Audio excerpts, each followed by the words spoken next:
ભરૂચ જિલ્લાના જંબુસર તાલુકાના પૂર્વ મંત્રી તથા નવયુગ વિદ્યાલય જંબુસરના આદ્ય સ્થાપક સ્વર્ગવાસી મગનભાઈ બી સોલંકીની 31મી પુણ્યતિથિ નિમિત્તે નવયુગ વિદ્યાલય ખાતે વિવિધ સેવાભાવી કાર્યક્રમોનું આયોજન કરવામાં આવ્યું હતું।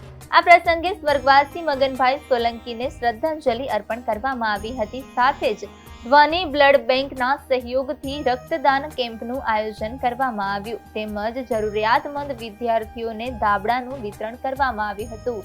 આ રક્તદાન કેમ્પમાં નવયુગ વિદ્યાલયના આચાર્ય શ્રી હિતેન્દ્રસિંહ ઠાકોરે પોતાના જીવનનું 50મું રક્તદાન કર્યું હતું, જ્યારે તેમના ધર્મપત્ની શ્રીમતી નૂતનબા ઠાકોરે 18મી વખત રક્તદાન કરી સમાજ સેવાનું ઉત્તમ ઉદાહરણ પૂરું પાડ્યું હતું। કાર્યક્રમ દરમિયાન શાળાના મંત્રી શ્રી ભૂપતસિંહ ચૌહાણ, નવયુગ વિદ્યાલયના પૂર્વ શિક્ષક શ્રી સુભાષભાઈ સોલંકી તથા આચાર્ય શ્રી હિતેન્દ્રસિંહ ઠાકોરે પ્રાસંગિક ઉદ્યોગબોધન કરી સ્વર્ગવાસી મગનભાઈ સોલંકીના જીવન અને સેવા કાર્યોને યાદ કર્યા હતા। સાથે જ શાળાના ટ્રસ્ટી શ્રી રણછોડભાઈએ પણ પોતાના ભાવ વ્યક્ત કર્યા હતા।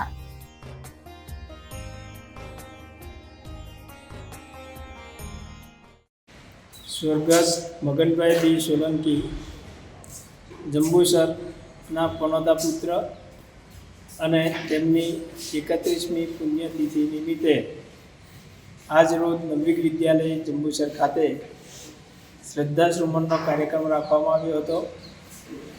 સાથે સાથે નવયુગ વિદ્યાલય જંબુસરમાં જે જરૂરિયાતમંદ બાળકો હતા એ બાળકોને ધ્વનિ બ્લડ બેંક દ્વારા ધાબળાનું વિતરણ કરવામાં આવ્યું અને બ્લડ ડોનેશન કેમ્પ જે રાખવામાં આવ્યો હતો તે સફળ રહ્યો છે।